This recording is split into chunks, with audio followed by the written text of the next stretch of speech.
బీజేపీకి గత లోక్సభ ఎన్నికల్లో 240 సీట్లు మాత్రమే వచ్చాయని, ఇప్పుడు తమకు గెలుపు సులభమని ఎగిరిపడిన కాంగ్రెస్ ఆ పార్టీకి ఓట్లు 37.3% నుంచి 36.6%కి మాత్రమే తగ్గాయన్న విషయాన్ని విస్మరించింది.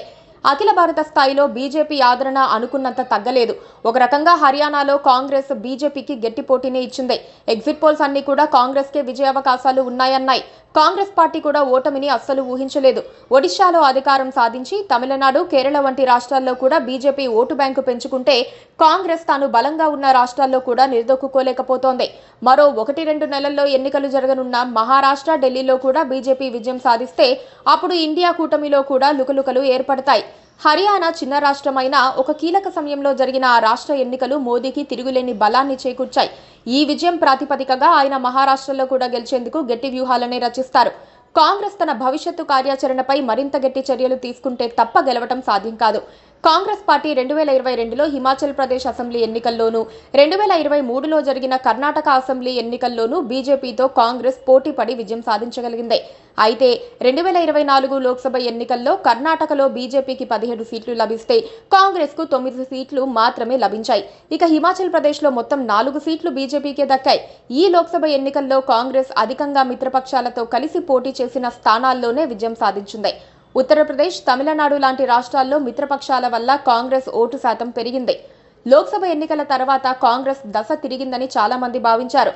ప్రతిపక్ష నేత హోదా సాధించిన రాహుల్ నేతృత్వంలో బీజేపీని ఢీకొనే శక్తి ఉన్నదనే ప్రచారం జరిగింది. ఓడించగల శక్తి ఉందని కాంగ్రెస్ పార్టీ కూడా నమ్మింది. బీజేపీ భావజాలానికి వ్యతిరేకంగా కాంగ్రెస్ తన సొంత భావజాలం సృష్టించుకుంది. దళితులు, వెనుకబడిన వర్గాలు, మైనారిటీలకు తామే ప్రాతినిధ్యం వహించగలమని చెప్పుకుంది.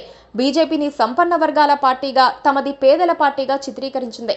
కుల జనగణన, రైతుల సమస్యలు, నిరుద్యోగం, అధిక ధరలు మొదలైన అనేక అంశాలను లేవనెత్తింది.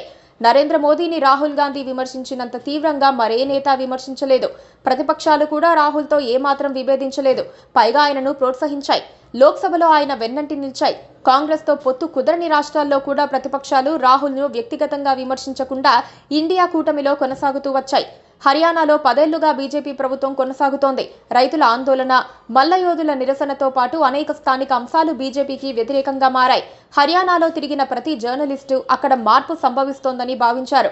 హర్యానాలో ఎగ్జిట్ పోల్స్ నిర్వహించిన 7 ప్రధాన సంస్థలు చెప్పిన ఫలితాలను సగటున బేరీజు వేసి చూస్తే 90 సీట్లలో 55 సీట్లు కాంగ్రెస్కు దక్కుతాయని, బీజేపీకి 26 సీట్లు దక్కుతాయని తేలింది. కానీ ఇప్పుడు ఫలితాలు చూస్తే అందుకు భిన్నంగా ఉన్నాయి. బీజేపీ మూడోసారి హ్యాట్రిక్ చేసి అధికారంలోకి రాగలిగింది. ఎన్నికల కమిషన్ను, ఈవీఎంలను విమర్శించడం ఓడిన పార్టీకి ఆనవాయితీగా మారింది. ఎన్నికల ఫలితాలు వెలువడిన కొద్ది గంటల్లోనే ఫలితాలను వెంటనే ప్రకటించడం లేదని కాంగ్రెస్ కమ్యూనికేషన్ ఇన్ఛార్జ్ జయరాం రమేష్ ఎన్నికల కమిషన్కు లేఖ రాశారు. అందుకు ఎన్నికల కమిషన్ వెంటనే స్పందిస్తూ అందుకు ఆధారాలేమీ లేవని, ప్రతి 5 నిమిషాలకు ఫలితాలను ప్రకటిస్తూనే వచ్చామని స్పష్టం చేసింది. బీజేపీతో జరిగిన ఒప్పందంలో భాగంగా అరవింద్ కేజ్రీవాల్ హర్యానాలో తమ అభ్యర్థులను రంగంలోకి దింపారని ఒక ప్రచారం జరుగుతోంది. తమిళనాడులో డీఎంకేకు కూడా బీజేపీ స్నేహహస్తం చాస్తోందని ఇటీవలే మరో ప్రచారం జరుగుతోంది. నవంబర్లో మహారాష్ట్ర ఎన్నికలు సమీపించేసరికి బీజేపీ ఏ వ్యూహరచన చేస్తుందో, లేక ఇప్పటికే చేసిందో చెప్పడం కష్టం.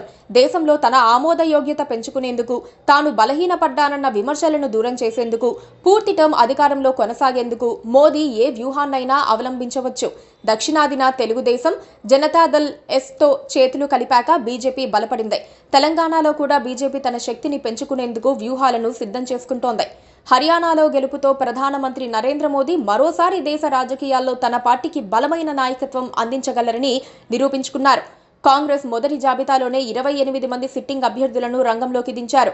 బీజేపీ కొందరు రాష్ట్ర మంత్రులకు కూడా సీట్లు నిరాకరించింది. ముఖ్యమంత్రి పదవిని ఆశించిన పీసీసీ అధ్యక్షుడు ఉదయభాను కూడా ఓడిపోయారు. రాహుల్, ప్రియాంక ఇద్దరూ హర్యానాలో విస్తృతంగా ప్రచారం చేశారు. వారి సభలకు జనం పెద్ద ఎత్తున హాజరయ్యారు. కానీ ఓట్లు మాత్రం పడలేదు. 1966లో హర్యానా ఏర్పడిన నాటి నుంచి 33 ఏళ్లు జాట్ ముఖ్యమంత్రులే పరిపాలించారు. ఒక్క భజన్ లాల్ తప్ప జాట్ కాని వారు ఎక్కువ కాలం పాలించలేకపోయారు. రాష్ట్రంలో 33% ఉన్న బీసీలు, 22% ఉన్న దళితులపై బీజేపీ పూర్తిగా దృష్టి కేంద్రీకరించి 3వ వంతు సీట్లను జాట్లు కాని వర్గాలకు కేటాయించింది. బీసీలకే 22 సీట్లు దక్కాయి. 6 నెలల క్రితమే బీసీ వర్గానికి చెందిన నేతను ముఖ్యమంత్రిగా నియమించిన బీజేపీ బ్రాహ్మణులు, పంజాబీ ఖత్రీలు, రాజపుత్రులు, వైశ్యులను కూడా దరిచేర్చుకుంది. వెనకబడిన వర్గాలకు ప్రయోజనాలు చేకూర్చే చర్యలు చేపట్టింది.